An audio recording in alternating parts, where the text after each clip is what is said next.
Halo, selamat sore. Assalamualaikum, salam sejahtera kepada rekan-rekan, teman-teman yang baru hadir, sohib yang baru hadir dan bergabung di acara Instagram Live kita di sore hari ini bertemakan 75 pegawai KPK dinonaktifkan upaya pemberantasan korupsi di ujung tanduk. Kita akan berdiskusi dan juga berdebat sedikit tentang tema ini, dan ini memang saat ini KPK sedang menjadi perhatian publik ya. Terbitnya SK Pimpinan KPK nomor 652 tahun 2021 menuai polemik di masyarakat, karena sebelumnya ya ada badai yang menerjang KPK dari putusan MK yang menolak uji materi Undang-Undang KPK. Ada 4 poin dalam SK yang ditandatangani Ketua KPK Firly Bahuri. Salah satu poin yang menjadi sorotan adalah memerintahkan 75 pegawai KPK yang tidak lolos tes wawasan kebangsaan (TWK) sebagai yang merupakan salah satu syarat ya untuk menjadi aparatur sipil negara atau ASN, agar menyerahkan tugas dan tanggung jawab kepada atasannya sambil menunggu keputusan lebih lanjut. Nah, 75 pegawai KPK tersebut justru dikenal sebagai pegawai KPK yang berintegritas tinggi, rekan-rekan, teman-teman sohib yang hadir, dan memegang peranan kunci dalam penanganan kasus-kasus besar di KPK. Nah, kita akan kehadiran sebentar lagi bersama kita Mbak Gita Putri Damayana. Beliau adalah Direktur Eksekutif PSHK, Pusat Studi Hukum Kebijakan Indonesia, dan kita akan berdiskusi tentang topik ini. Nah, sebelum lebih lanjut, saya kayak perlu memperkenalkan diri sendiri. Tak kenal maka tak sayang. Saya Farah Purwaningrum. Saya adalah Community dan Partnership Manager di Hukum Online. Dan IG Live kita yang bertemakan 75 pegawai KPK dinonaktifkan ini, itu punya 2 tema. Pertama, kita ingin mengupas tentang aspek keadilan, normatif, dan sosio-legal dari SK KPK nomor 562 tahun 2021. Dan juga kita ingin mendiskusikan implikasi hukum SK KPK tersebut terhadap posisi KPK dalam perannya, dalam konteks perannya ya, selayaknya itu sebagai lembaga super body untuk memberantas korupsi. Nah, kita oke, sebentar. Ini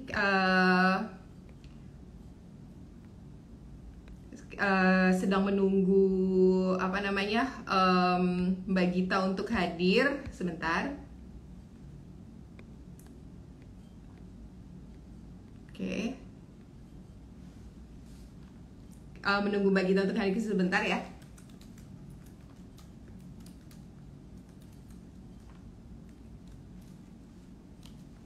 Oke. Sebentar, Mbak Gita akan bergabung dengan kita. Oke.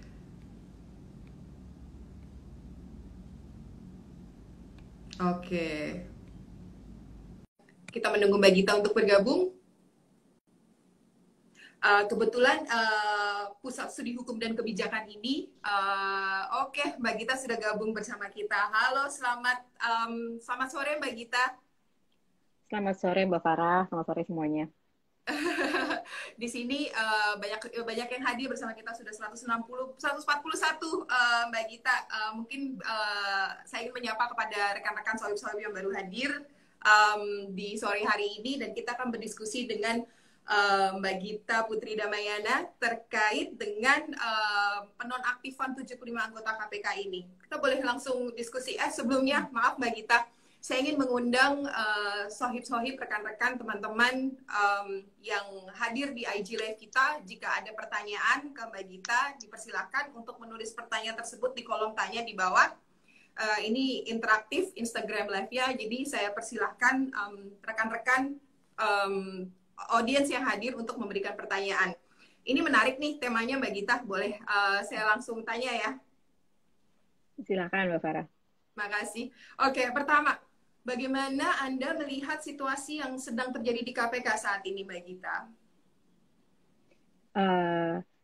Terima kasih Mbak Farah, dan saya juga mau say hello untuk teman-teman hukum online. Ini pertama kali diundang menjadi salah satu narasumber di IG Live-nya hukum online. Jadi agak sedikit grogi. Menjawab pertanyaan Mbak Farah mengenai nasib pemberantasan korupsi Indonesia. Pertama, posisi KPK itu sepertinya sekarang sudah di pinggir jurang ya. Kalau misalnya 75 pegawai ini dinonaktifkan oleh pimpinan KPK gitu, karena usernya kan pimpinan KPK. Dan ini bukan cuma sekedar membela nasib 75 pegawai, tapi nasib pemberantasan korupsi kita ke depan, karena mereka bukan hanya individu-individu yang memiliki peran penting dalam penyelidikan fungsi-fungsi yudisialnya KPK, tapi juga esensi independensi KPK itu terlihat digrogoti dengan adanya kasus TWK ini. Dan saya pikir ini kasus 75 pegawai KPK ini seperti kita membunuh atau mengkudeta ya. Kalau Indonesia kan tradisinya tuh kudeta merayap ya. Iya. Istilahnya begitu bukan zaman dulu ya. Jadi ibaratnya kita kudeta atau kita mau berusaha membuat sebuah institusi itu menjadi cacat, itu seperti ini caranya. Pelan-pelan fondasinya itu digrogotin sampai akhirnya lapuk, kemudian dimanfaatkan oleh pihak-pihak yang ingin melanggengkan kekuasaan gitu. Iya. Saya pikir awalnya bisa dari situ. Iya, benar sekali yang dikatakan oleh Mbak Gita tadi, individu yang memegang peranan penting. Saya membaca tentang novel Baswedan yang tidak lulus tes wawasan kebangsaan ini, terus juga Giri Suprabdiono, Direktur Sosialisasi dan Kampanye Anti Korupsi KPK yang tidak lulus tes AWK ini gitu.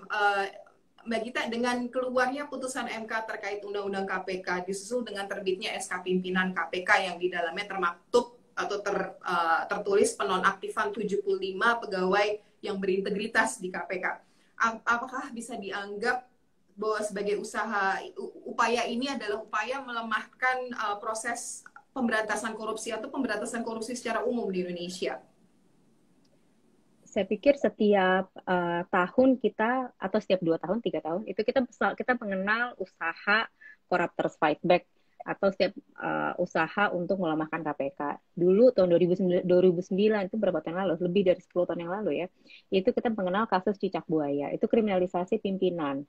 Kemudian pimpinan KPK itu waktu itu kasusnya Pak Bibit Samatrianto dan Chandra M. Hamzah. Kemudian lanjut periode berikutnya kriminalisasi Pak Abraham Samad, Pak Bambang Wijoyanto, kemudian kasusnya Bung Novel ya, kasus Burung Walet begitu. Yeah. Lanjut lagi masih ada teror bom kalau nggak salah untuk Pak Wode dan Pak Agus. Dan Bang Novel sendiri itu bukan pertama kali ya berusaha dicederai gitu. Di tahun 2012 nggak lama sedikit waktunya beririsan dengan kasusnya Pak BW, itu beliau hendak diambil oleh instansi asalnya untuk kasus yang sudah lama lewat. Kemudian akhirnya puncaknya ketika beliau disiram air keras gitu. Dan ini masih lanjut sampai sekarang. Dan saya pikir ini baru serangan fisik, dan bukan hanya nama-nama yang saya sebutkan, tapi ada begitu banyak pegawai KPK lainnya yang juga mendapatkan teror gitu. Dan saya pikir sepertinya ini baru teror fisik ya Mbak Farah ya, tapi teror yang sifatnya menggerogoti KPK dari sisi tuduhan-tuduhan seperti ini berbarengan waktunya dengan revisi Undang-Undang KPK. Tuduhan-tuduhan seperti Taliban, Kadrun ini merupakan teror yang luar biasa dan membangkitkan ketakutan publik pada radikalisme. Secara umum masyarakat Indonesia itu kita takut pada radikalisme, dan hantu radikalisme ini dikaitkan dengan KPK. Citra itu dikaitkan dengan KPK, dan saya pikir ini memanipulasi ketakutan publik yang luar biasa dampaknya ke KPK gitu. Yang sebetulnya semua serangan-serangan ini ya kita bisa bilang gagal, tapi puncaknya itu ketika tahun 2019 ketika KPK undang-undangnya direvisi Demikian juga berbarengan waktu itu, sebelum itu malah di bulan Agustus itu pemilihan komisioner baru KPK. Dan ketika Ya, kita memilih komisioner baru itu usulan-usulan dari masyarakat sipil ditolak, bahkan sebetulnya usulan masyarakat sipil ditolak itu bukan hal yang baru, bukannya ya, istimewa gitu ya, di usulan kami ditolak. Tapi ketika panselnya sendiri menunjukkan keberpihakan, panselnya sendiri menolak untuk kritis terhadap proses terhadap para kandidat, itu kita di situ kita menemukan masalah. Dan dari mulai komisioner yang sudah yang memilih figur yang apa namanya yang problematik, ditambah itu ibaratnya cuma in a nanosecond begini aja, kemudian keluar revisi undang-undang KPK. Dan saya pikir itu titik baliknya untuk KPK yang membuat status Indonesia sekarang dari indeks persepsi korupsi itu turunnya spiraling down, turun 37 poin, yang dan dari tahun 2019 ke tahun 2020 itu apa namanya peringkat kita sama dengan Gambia, jauh sekali ada di bawah. Kemudian ditambah lagi dengan kasus TWK ini. Jadi pemberantasan korupsi Indonesia itu sekarang ada di tubir jurang, Mbak Farah. Semoga saya nggak terlalu dramatis menggunakan istilah ini. Saya pikir tidak dramatis karena kalau kita melihat rentetan cerita yang ada di belakang sebagai backdrop story, mulai dari putusan Mahkamah Konstitusi, terus kemudian individu-individu yang memegang peranan penting disingkirkan satu-satu, apa yang terjadi dengan Pak Bibit, Pak Abraham Samad gitu. Tapi saya tetap optimis orangnya Mbak Gita, dan mari kita berdiskusi soal ini lebih objektif lagi, melihat ini dari kacamata hukum terkait dengan tes wawasan kebangsaan itu sendiri untuk pegawai KPK sebagai salah satu syarat menjadi ASN ya, aparatus sipil negara. Seperti apa Anda melihatnya fenomena ini? Apakah ini lebih ke profesionalisasi ataukah menjadi, dari kacamata Mbak Gita bagaimana soal ini? Saya pikir kita bisa melihat secara dua sisi. Pertama dari sisi legal formalnya, kedua dari sisi substansinya. Kita lihat Ya. dari sisi yang mudahnya dulu deh, dari sisi legal formalnya yang Mbak Farah ya. Untuk mengenai alih status kepegawaian KPK ini merupakan implementasi dari Undang-Undang KPK yang baru, dari Undang-Undang 19 tahun 2019. Di situ di pasal 69C menyebutkan mengenai bahwa status pegawai KPK itu akan menjadi ASN, dan sudah keluar peraturan pelaksananya tahun 2020 mengenai alih status pegawai KPK. Jadi ketika kita menyebutkan lex specialis, undang-undang yang mengatur secara spesifik mengenai alih status pegawai KPK, rujukan kita adalah PP 41 tahun 2020 ini. Dan masalahnya adalah di PP ini tidak diatur bahwa TWK, tes wawasan kebangsaan, itu menjadi syarat kelulusan pegawai KPK alih fungsi menjadi ASN. Tidak diatur di situ. Artinya apa? Artinya jadi artinya adalah yang terjadi sekarang itu dasar TWK itu jadinya tidak ada karena tidak pernah dipersyaratkan. Ketika sesuatu yang tidak pernah disyaratkan kemudian menjadi diada-adakan gitu, saya pikir ini peluangnya sangat besar, artinya bagi saya langsung lompat ini Mbak Farah, peluangnya sangat besar bagi 75 pegawai KPK yang dirugikan tersebut untuk melakukan upaya hukum melawan surat keputusan, karena sependek pengetahuan saya masing-masing pegawai itu mendapatkan surat keputusan ya yang memberitahukan bahwa mereka statusnya tidak memenuhi syarat gitu. Oke. Dan dari sini bisa kemana-mana lagi tuh. Iya benar, bisa kemana-mana lagi arahnya. Saya sempat membaca press release yang menarik dari Pusat Studi Hukum dan Kebijakan PSHK. Ada 5 cacat hukum penggunaan tes wawasan kebangsaan tersebut. Apa aja 5 cacat hukum tersebut Mbak Gita?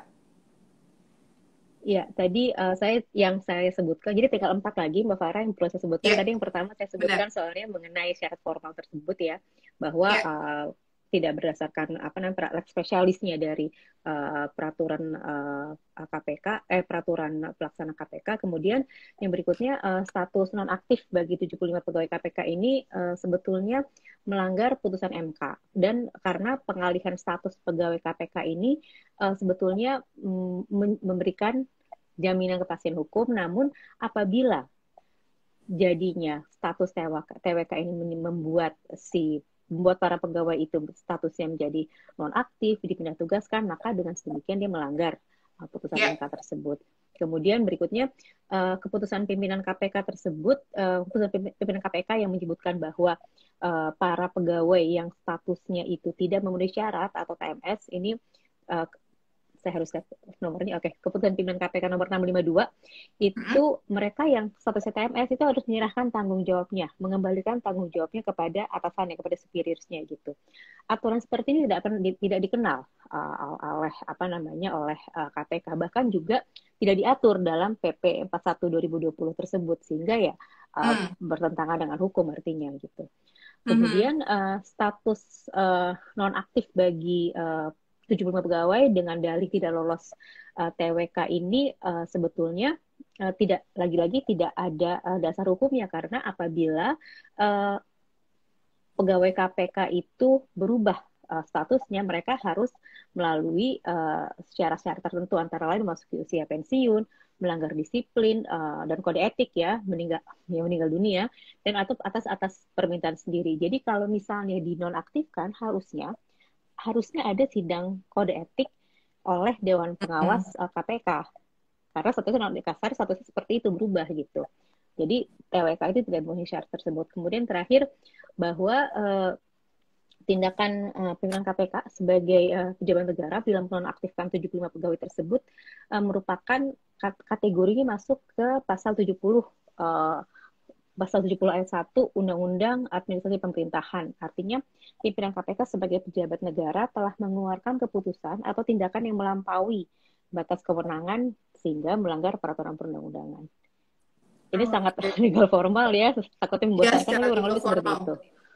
Secara legal formal bermasalah.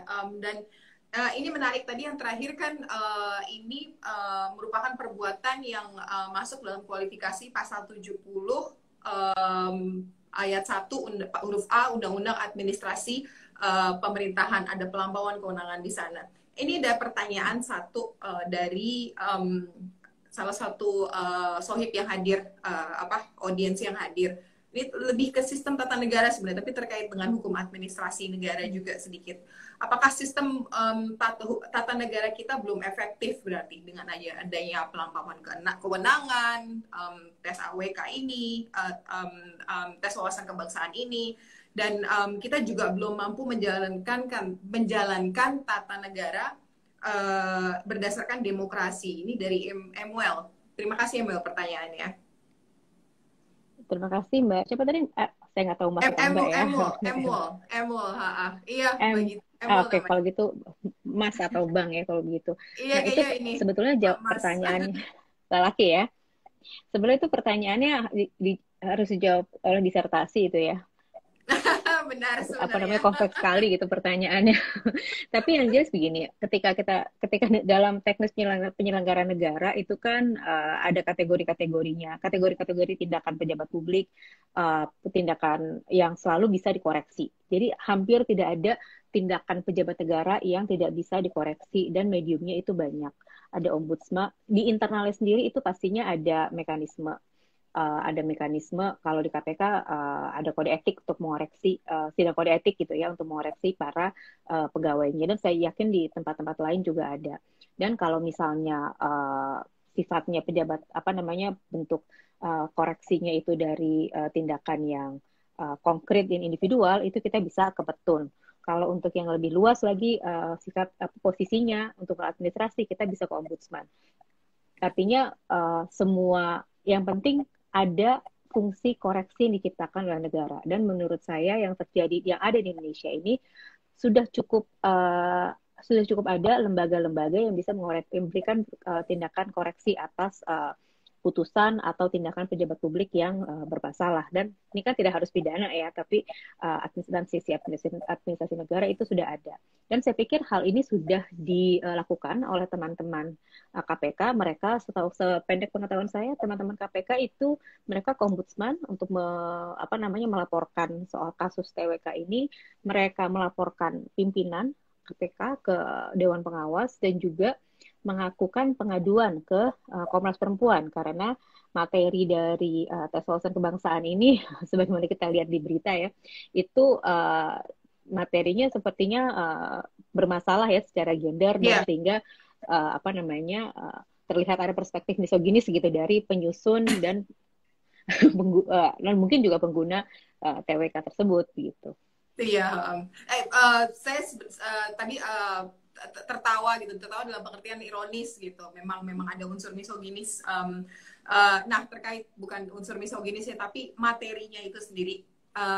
Apakah materi dalam tes wawasan kebangsaan memenuhi kompetensi dan tugas yang diemban oleh para punggawa lembaga anti rasuah itu sendiri dari segi konten, dari Nah, kacamatanya masalahnya Mbak Farah, Mbak Gita? masalahnya Mbak Farah sampai sekarang itu kita belum pernah lihat kan apa namanya pertanyaan itu seperti apa yang versi yang dibuka oleh KPK Oh iya. seperti apa sebetulnya kita belum pernah lihat yang kita lihat itu adalah pengakuan dari teman-teman yang sudah mengikuti tes tersebut sehingga Benar. belum ada proses verifikasi ya tapi andaikan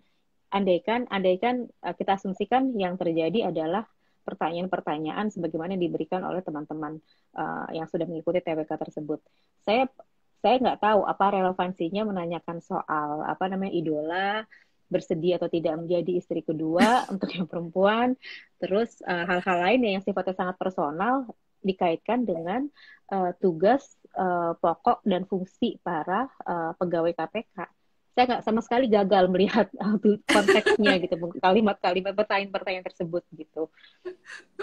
Saya juga sepertinya gagal juga melihat bagaimana hubungannya antara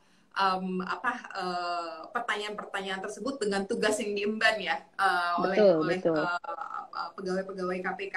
Namun coba kita lihat lebih lanjut terkait dengan ini kembali ke normatif yuridis Peraturan Komisi Nomor 1 Tahun 2021 tentang tata cara pengalihan pegawai KPK menjadi pegawai ASN itu memang menyatakan bahwa ada perlu tes wawasan kebangsaan. Nah, kalau dilihat dari segi makro ini sendiri, apakah ini merupakan arah lebih ke profesionalisasi peran pegawai KPK di lembaga KPK itu sendiri, mengingat bahwa ASN aparatus sipil negara ini sendiri merujuk ke kelompok profesi, jadi bukan pegawai PNS aja, tapi ke kelompok profesi. Ini saya mencoba menarik ke arah filosofis karena kan kalau kita lihat Mbak Gita, saya pernah baca tulisannya Max Weber, bukunya Max Weber itu kan ada organisasi sifatnya birokratis dan profesional ya, kelompok profesional birokratis. Kalau di sini apakah arahnya ini lebih ke profesionalisasi pegawai KPK itu sendiri melalui tes AWK ini, tes wawasan kebangsaan ini, atau arahnya ke arah yang lain? Saya apa namanya yang saya ingin tahu awalnya ada begini. Sebetulnya tujuannya TWK ini apa? Artinya kan untuk memastikan agar semua pegawai yang ada di KPK itu bisa profesional.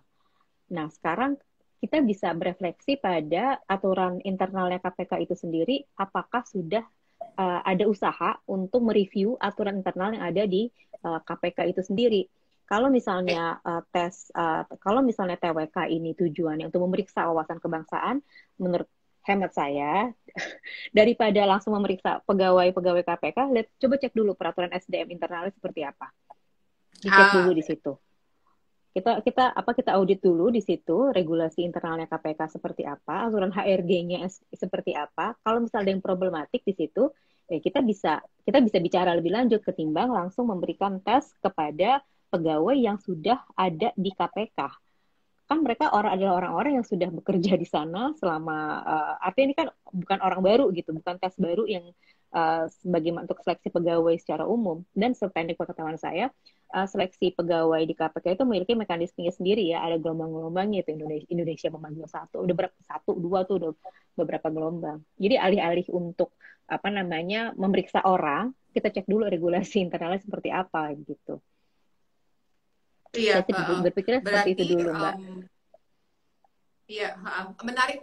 Saya sudah dapat jawaban yang bagi saya masuk akal sekali gitu. Dari segi audit dan organisasi yang profesional, bukan organisasi yang birokratis ya. Karena kan itu yang Max Weber ingatkan gitu, untuk proses modernisasi di satu negara yang harus dihentikan adalah proses birokratisasi atau mengembangnya jumlah PNS-PNS jadi lebih banyak, tidak ada spesialisasi gitu. Dan di sini sebenarnya untuk melihat proses profesionalisasi itu di KPK itu harus dengan cara melihat peraturan HRD itu sendiri ya. Ini ada pertanyaan terkait performa dari salah satu rekan yang hadir. Sebenarnya teknis ini Mbak Gita. Saya juga kurang tahu nih jawabannya, tapi kebetulan narasumbernya Mbak Gita. Hasil sitaan KPK sejak 2014 ini ke performa sebenarnya. 2014 sampai dengan sekarang itu apakah lebih banyak dibanding kejaksaan? Nah, saya mau minta izin kalau misalnya saya harus cari dulu jawabannya sekarang kan waktunya pendek ya. Iya, Khawatirnya nggak ada oke, waktunya. nanti Dan kita. saya mengundang kepada penanya untuk bisa cek laporan tahunan kejaksaan dan laporan tahunannya KPK. Bisa dilihat di situ. Saya nggak hafal sama sekali, saya mohon maaf. Tapi bisa dilihat di situ sepertinya. Oke, itu berarti ada jawabannya di situ ya bagi rekan yang nanya. Nah, saya tertarik soal tes wawasan kebangsaan ini karena ini kan jadi dasar tidak lulus terus jadi dasar dari 75 pegawai KPK yang dinonaktifkan. Terkait dengan materi tesnya ya, apakah ada hal yang tidak wajar dari proses pelaksanaan TWK itu sendiri dari yang Saya Mbak Gita pikir amati? saya pikir bahwa keberadaan TWK itu sendiri yang kemudian memilih untuk menggunakan TWK dengan materi sebagaimana yang kita tahu ya, itu sendiri sudah problematik sepertinya. Tapi yang saya ingin tahu sebetulnya kebutuhannya untuk mengenakan TWK bagi orang-orang yang sudah punya rekam jejak yang rekam jejaknya terbukti, dan ini bukan hanya berbicara mengenai 75 orang tersebut aja ya, tapi 1.300 orang itu aja yang sudah mengikuti seleksi dari awal di KPK, itu gunanya apa? Itu yang saya ingin tahu sebetulnya. Ketika kita melakukan alih fungsi itu saya ingin bertanya kan kenapa nggak bisa ini, saya sama sekali bukan latar belakang saya bukan SDM atau HRD, ini pasti teman-teman yang psikolog industri atau bisa lebih paham daripada saya. Tapi jelas saya sama sekali tidak paham kenapa harus ada tes lagi, sementara mereka masuk KPK pun sudah dites mereka gitu loh. Kalau kekhawatirannya itu seperti ya isu itu ya, apa namanya, saya nggak suka sekali menggunakan istilah ini ya, apa istilah kadrun Taliban mau menggunakan istilah tersebut, yang disasar bukan seleksi HRD-nya di awal, tapi ya apa namanya, lihat bagaimana bagaimana aktivitas yang dilakukan di selama menjalankan tugas gitu. Apakah ada bias-bias tersebut ketika menjalankan tugas, melakukan penyelidikan, penyidikan atau menjadi humas, itu ada bias-bias tersebut. Kan kalaupun ada bias tersebut, mekanismenya kan juga sudah tersedia. Ada peneguran ya, sebagai organisasi birokrasi pada umumnya lah ya. Diefektifkan aja gitu di situ. Iya, memang ada jadi mekanisme. Saya bingung. Iya, itu menjawab. Ini ada beberapa kita kehujanan pertanyaan ini Mbak Gita, tapi bukan kehujanan fisik, kehujanan pertanyaan dari Aprastaba, mungkin namanya salah, maaf ya. Kan ada perkembangan kasus yang terjadi saat ini, 7 pegawai KPK tersebut melaporkan pimpinan ya. Nah, apa yang bisa dilakukan, pertanyaannya, apa yang bisa dilakukan Dewas, Ombudsman dan Komnas Perempuan dalam hal ini terkait dengan laporan tersebut? Itu pertanyaannya, Mbak Gita. Saya pikir sebelum kita justru sampai ke ke Ombudsman, ke Komnas Perempuan, yang harus didesak itu adalah agar pimpinan KPK mencabut regulasi internal dan juga SK yang memerintahkan penonaktifan para 75 orang tersebut. Saya pikir itu yang pertama-tama yang bisa dilakukan. Karena apa yang dilakukan ke Ombudsman, apa yang dilakukan Komnas Perempuan, itu adalah untuk memperkuat tekanan kepada pimpinan KPK ya, bahwa betul telah melakukan maladministrasi, buktinya ada, misalnya ya hasilnya nanti dari Ombudsman, kemudian betul TWK tersebut diskriminatif bagi perempuan, itu nanti sudah dilaporkan kan prosesnya ke Komnas Perempuan dan hasilnya nanti akan memperkuat gitu tekanan bagi pimpinan KPK untuk mencabut TWK tersebut. Ya, Dan saya pikir ini bukan soal memberhentikan jadi Mbak ya. Karena kalau memberhentikan itu kan seolah-olah kan pemecatan gitu ya. iya Tapi benar. di balik itu layernya sebetulnya jauh lebih subtil, lebih dalam bahwa mereka tidak diberhentikan, tapi dinonaktifkan, tidak diberikan pekerjaan, ibaratnya itu diparkir gitu, tanpa alasan dan konteks yang jelas. Kalaupun mereka berbuat kesalahan, kesalahannya apa tidak melalui prosedur yang seharusnya. Jadi Ya, yang kita tidak bisa gembira dulu gitu maksudnya. ada satu kata yang menggambarkan ini mungkin Mbak Gita kalau saya boleh propose itu limbo. Jadi statusnya limbo, Iya, iya. nggak maju nggak mundur tapi juga tidak bisa bekerja karena kan statusnya nonaktif. Ini ada dua pertanyaan saya hendak gabung Mbak Gita. Ini terkait dengan status nonaktif itu sendiri. Sebenarnya ke limbo ini status nonaktif. Sebenarnya status nonaktif ini seperti apa secara hukum, kacamata hukum? Terus apakah ada kendala serius apabila pegawai KPK tidak lolos TWK, terus kemudian pegawai tersebut kerja seperti biasa gitu, atau menangani kasus apakah harus ditinggalkan? Ini pertanyaan dari Firman dan Bagas. Terima kasih Firman dan Bagas atas pertanyaannya. Ini saya gabung bareng. Jadi tentang status nonaktif itu seperti apa? Terus kalau oke nih pegawai A udah nonaktif, terus kemudian kerja dia nggak lulus TWK dan nonaktif, dia kerja seperti biasa. Apakah ada kendala serius? Terus kemudian apakah juga berarti pegawai tersebut harus meninggalkan kasus yang lagi ditangani gitu? Itu pertanyaannya. Jadi 3 sebenarnya aku gabung Mbak Gita dari Firman dan Bagas. Implementasi dari SK pimpinan KPK tersebut adalah buat orang-orang yang tidak memenuhi syarat, maka mereka mengembalikan tanggung jawabnya kepada pimpinan. Kalau sudah mengembalikan tanggung jawab ke pimpinan, artinya kan semua mandat, aktivitasnya itu dikembalikan ke pimpinan. Artinya ya kita tidak melakukan pekerjaan. Kalau istilah anak sekarang mungkin istilahnya gabut ya. Kita bilangnya gabut. Tapi sekarang apakah kita bisa melakukan hal tersebut ke aparat penegak hukum? Ya mungkin nggak semua aparat penegak hukum, tapi apakah kita bisa melakukan hal tersebut ke instansi? Jadinya ini kan implementasi implikasinya luar biasa ya, bukan hanya dari ke personal tapi juga ke kinerja lembaga secara keseluruhan. Apalagi banyak dari 75 orang ini adalah orang-orang individu yang posisinya cukup senior dan juga memiliki peran dalam kasus begitu. Saya berusaha menghindari kasus sedikit karena takutnya seolah-olah yang mereka hanya disasar karena kasus, tapi jangan-jangan di situ gitu masalahnya, disasar karena memiliki peran dalam penanganan kasus-kasus penting. Tapi ya teman-teman ICW sudah mengangkat ini dengan baik sekali bahwa sepertinya 75 orang ini disasar secara sengaja karena mereka sedang memegang kasus yang penting.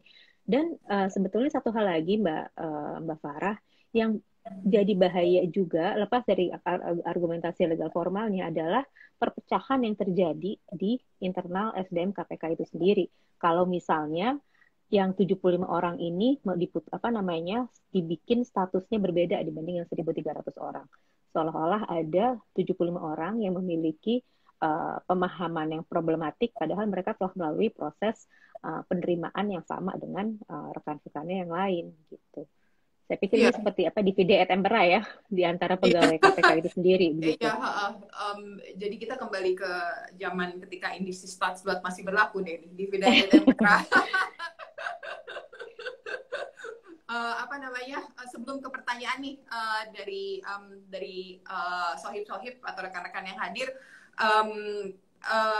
apa yang kemudian, kalau saya berpikir thinking forward ya, apa yang kira-kira bisa dilakukan oleh 75 pegawai KPK yang dinyatakan tidak lolos TWK?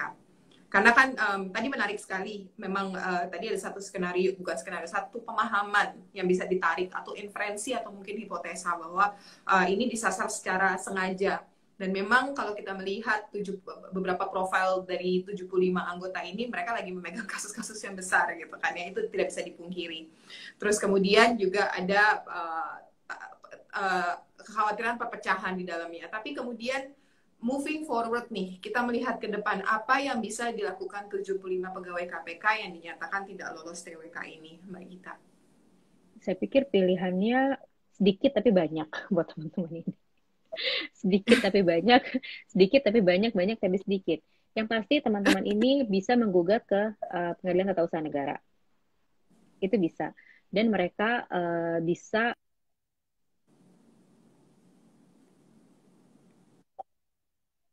Dewan Pengawas untuk permasalahan etik ya, karena sudah melakukan TWK ini.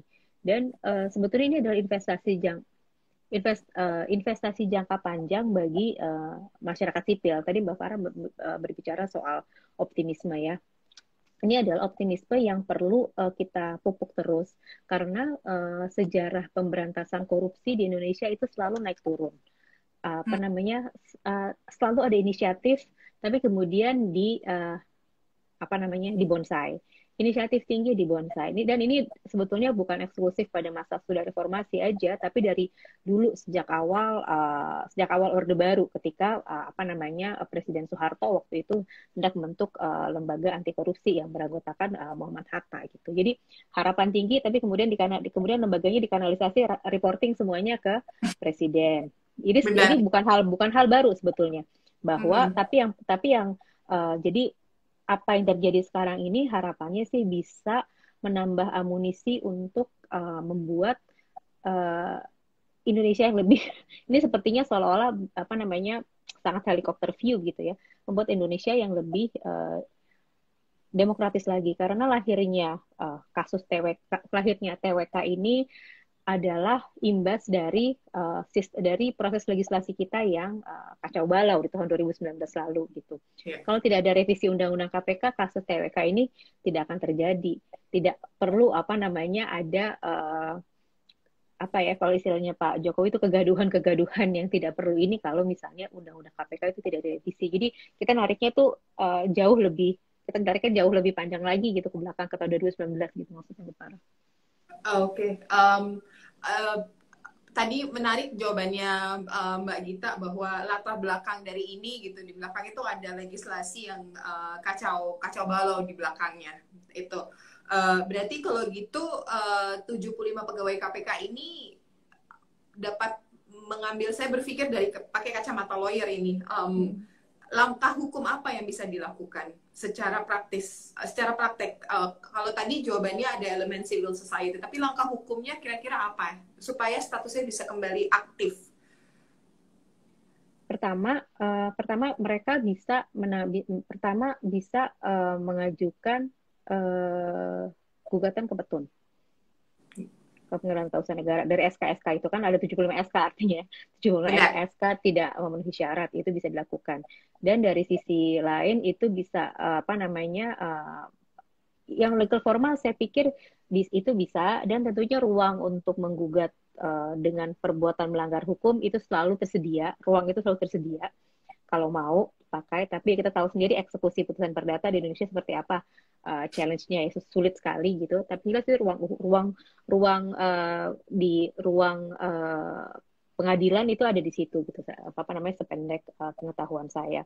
Dan yang jelas yang perlu ditagih juga adalah bagaimana kemudian pimpinan KPK, komisioner KPK, penandatangan SK Pak Firly Bahuri itu merespon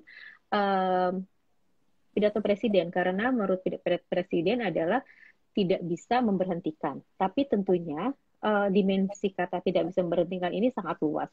Jadi harus ada di situ implementasi pidato presiden tersebut. Artinya ada koordinasi antara BKN dan KPK ya, dan Kementerian ASN juga untuk tidak menonaktifkan para pegawai ini gitu. Taruhlah mengikuti pendidikan kedinasan, tapi kalau sudah mengikuti pendidikan kedinasan, ada tes-tesan, dibilang nggak lulus lagi, terus gimana? Artinya kan sama aja kalau kayak begitu. Nggak diberhentikan, tapi Anda ikut pendidikan kedinasan, kemudian pendidikan kedinasannya pertanyaannya kemudian bisa didesain, mungkin lebih halus, tapi intinya nggak lulus aja pokoknya. Jadi poin-poinnya bukan pada materi pertanyaan itu sendiri, tapi memang apapun tesnya memang didesain untuk membuat orang-orang ini tidak lulus gitu. Oke, menarik nih Gayung bersambut Mbak Gita. Ini ada yang nanya bagaimana dengan usulan Presiden Jokowi terkait dengan pelatihan kedinasan berwawasan kebangsaan. Saya pikir sih kalau mau melatih pendidikan kedinasan asal tidak menjadi syarat kelulusan sih masih open ya Mbak ya. Maksudnya melatih pendidikan kedinasan dan mengikuti training, mengikuti berbagai inilah pelatihan ya. Saya pikir selama tidak ada uh, format tertentu yang membuat seseorang lulus tidak lulus itu ada di situ, itu saya pikir sih sangat terbuka. Kalau misalnya ibaratnya Anda udah lulus, kemudian dites lagi untuk ngecek Anda sebetulnya bisa kuliah di sini atau enggak. Anda sebetulnya bisa kuliah di sini apa enggak? Pak, Anda udah lulus training ya. Terus jadi kemarin sih ngapain dong trainingnya gitu. Itu kan ibaratnya Anda ikut manajemen trainee, terus udah gitu ketimbang Anda itu apa namanya uh, ditempatkan di tempat-tempat tertentu gitu ya. Tapi ini Anda malah bilang Anda demi ikut manajemen trainee itu kan nggak lulus begitu. Terus ngapain ikut manajemen trainee kalau begitu? Jadi jangan sampai pendidikan kedinasan ini jadi jebakan baru lagi bagi teman-teman KPK. Benar, dan memang memerlukan energi dan waktu ya, tes ini, lulus, dan juga budget dan Betul, lain-lain. Saya betul. sepakat dengan Mbak Gita, jangan sampai ini jadi hambatan lagi. Nah, dalam konteks pemerintah, dalam pengertian luas ya, Presiden sebaiknya bagaimana menyikapi polemik ini? Mbak Gita, tadi kan dinyatakan bahwa pidato Presiden tuh bilang bahwa tidak bisa memberhentikan ya dalam hal ini gitu kan ya. Namun bagaimana seharusnya pemerintah dalam hal ini Presiden menyikapi polemik ini, penonaktifan 75 pegawai KPK ini? Kalau ditanya seharusnya gimana, seharusnya sih mungkin uh, Pak Presiden itu bisa mencegah jangan sampai hal ini terjadi lagi gitu. Hal ini terjadi lagi dalam arti pimpinan KPK jangan sampai sebagai pejabat negara melakukan tindakan-tindakan dalam pengelolaan organisasinya itu bertentangan dengan putusan MK. Putusan MK sudah jelas menyebutkan bahwa alih fungsi pegawai KPK itu jangan sampai membuat mereka kehilangan pekerjaannya. Nah, sekarang apa yang dilakukan oleh pimpinan KPK ini adalah membuat mekanisme sumber daya manusia sedemikian rupa sehingga 75 orang, saya nggak berani bilang mereka 75 pegawai terbaik ya karena saya bukan penilai Kita dari belum luar, tahu. tapi kita belum tahu. Tapi paling enggak 75 orang yang rekam jejaknya teruji itu jadi kehilangan pekerjaannya. Jadi ini Iya. kan menunjukkan manajemen sumber daya yang tidak ini ya, tidak bisa dibilang baik gitu ya. Dan ini Iya, kalau misalnya hal ini mencerminkan kinerjanya pemerintah di sisi penegakan hukum, kan yang jadi jelek namanya kan nama presiden sendiri. benar, Jadi apa benar. yang dilakukan oleh pimpinan KPK sekarang dengan apa ya, melakukan sedemikian banyak akrobat itu akrobat mengenai 75 pegawai ini yang rusak citranya, sudahlah KPK rusak citranya karena tidak bisa mengelola SDM, juga Iya, mencerminkan hal yang negatif ke presiden sendiri. Dan hal ini benar. seharusnya bisa bisa apa namanya bisa dicegah ya oleh Hmm. Presiden Jokowi begitu. Iya, ini menarik Mbak Gita. Ini ada satu audiens, satu rekan yang hadir dan mengeluarkan statement, mungkin TWK harus dihapuskan agar tidak menghambat kerja KPK. Setuju atau tidak Mbak Gita? Nah, kalau kalau saya berefleksi dari rilisnya PSHK sih, memang TWK Iya, tidak pernah menjadi syarat ya bagi pegawai KPK kalau mau merujuk ke PP 41 2020 gitu. Tapi iya. jangan-jangan bukan cuma TWK ke KPK yang perlu kita akses. TWK ke seluruh ASN itu sebetulnya seperti apa? Jangan, kalau misalnya ada 75 orang yang merasa bermasalah, tapi yang lain kan ada counter argumennya kan bilang bahwa kalau yang lain ribuan orang nggak merasa bermasalah, kok cuma 75 orang yang merasa bermasalah. Nah, artinya jangan-jangan logikanya apa yang terjadi sampai kalau misalnya problematik orang lain tidak bisa mengangkat gitu ya.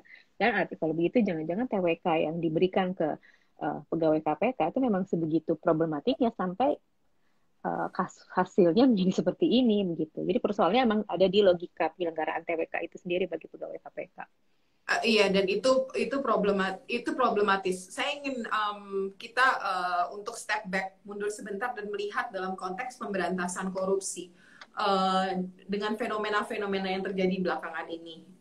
Ya putusan MK, terus kemudian tes wawasan kebangsaan ini, yang kemudian akhirnya bermuara pada penonaktifan 75 anggota KPK gitu. Apa kritik dan masukan yang Mbak Gita punya, yang dapat berikan gitu terhadap upaya pemberantasan korupsi di Indonesia saat ini? Ini pertanyaannya bisa jadi sebulan lagi ketika kita jawab berbeda. Ya. Atau sebulan lalu pertanyaan ini kita jawabnya berbeda. Bisa jadi seperti itu, Mbak. Tapi yang jelas KPK itu tidak dalam tempat yang baik sekarang. Sehingga upaya-upaya koreksi ini dan sayangnya upaya mengoreksi dan KPK sejak berdiri sampai sekarang itu bukan dari tanpa kritik ya dari masyarakat sipil sekalipun gitu. Secara terbuka kami itu berusaha menjadi critical friend gitu untuk KPK. Tapi masalahnya ketika agenda pemberantasan korupsi itu dikaitkan dengan agenda-agenda politik elektoral, kita di situ kita menemukan permasalahan. Dan bagaimana isu itu dikelola pun tidak bisa dibilang argumentasi untuk mengkritik KPK itu seringkali bukan hanya dari sisi legal formalnya saja. Legal formal dalam arti bagaimana KPK menjalankan ininya ya, KPK menjalankan fungsi penyidikan dan penuntutannya gitu. Tapi lebih pada hal-hal di luar tanggung jawab KPK sehingga pertanyaannya itu menjadi bias. Sebetulnya yang Anda kritik itu usaha penegakan hukum yang dilakukan oleh KPK atau hal lain. Di situ saya pikir yang harusnya membuat kita bertanya, membuat kita kritis ya.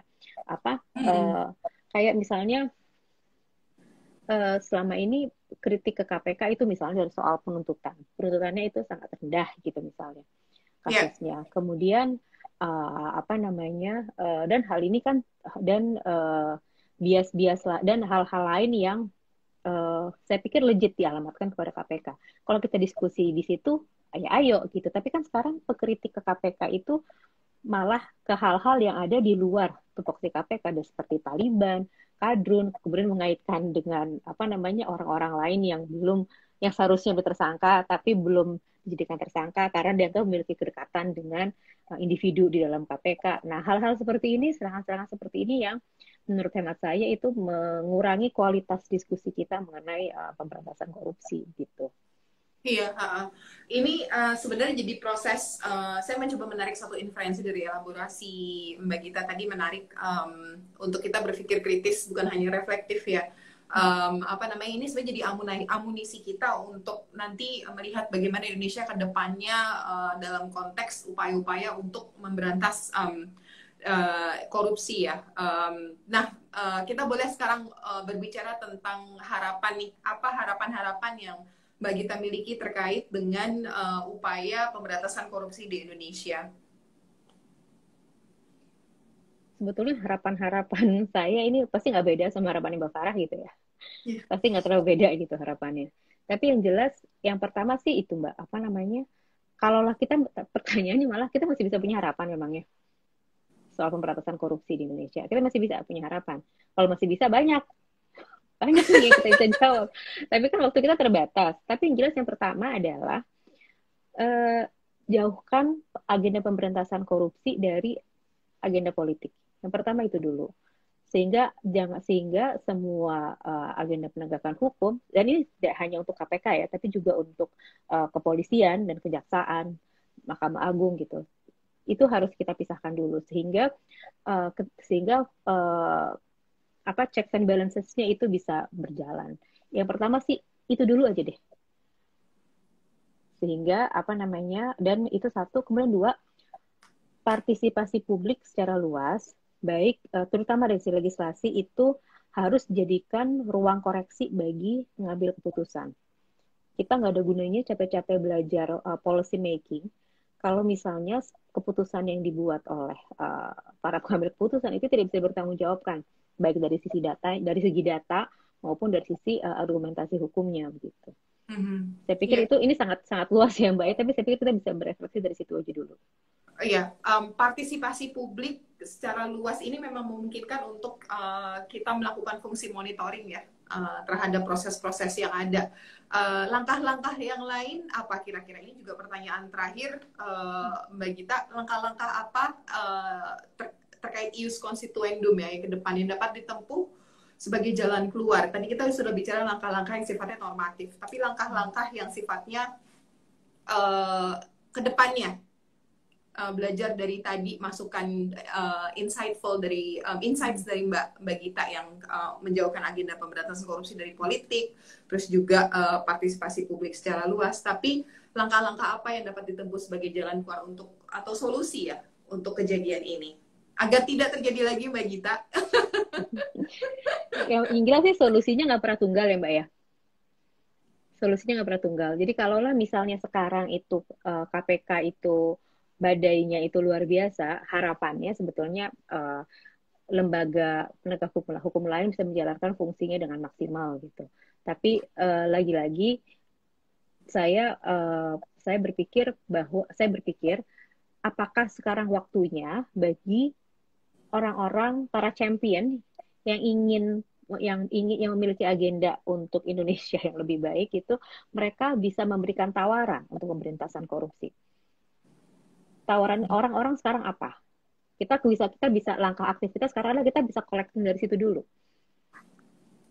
Kita collecting tawaran, kita collecting individu orang siapa aja yang bisa memberikan solusi bagi pemberantasan korupsi kita. Karena collecting ideas ini sudah kita lakukan di tahun 98 99 waktu itu. Di tahun 98 kita bilang beratas KKN gitu tahun 98 dan kemudian 4 tahun kemudian terbentuk KPK. Nah, sekarang KPK-nya sudah lahir dan kemudian dibonsai, dibikin seperti ini. Nah, sekarang pertanyaan kita maksudnya jangan kita lagi ditanya. Jadi mesti ngapain lagi? Sekarang kita lempar balik. KPK sudah digini sekalian mau apa lagi? Itu sih yang saya pikir yang perlu kita lakukan ya. Dengan KPK yang seperti ini kita perlu ngapain? Kita perlu dan kita bisa ngapain lagi? Dan tadi Mbak Farah sudah bilang untuk memelihara harapan ya. Saya pikir memelihara harapan satu sisi dan kedua mengumpulkan amunisi untuk bisa mendorong lagi batang basah yang bernama Undang-Undang KPK lama itu bisa dikembalikan lagi ke Undang-Undang lama. Iya, benar. Ini dan kita juga sudah banyak kajian-kajian dan tulisan-tulisan tentang KPK dan juga pemberantasan korupsi, Mbak Gita. Jadi sebenarnya amunisi kita itu sudah banyak dari segi ilmiah gitu, tapi juga tetap sekali lagi partisipasi publik itu penting.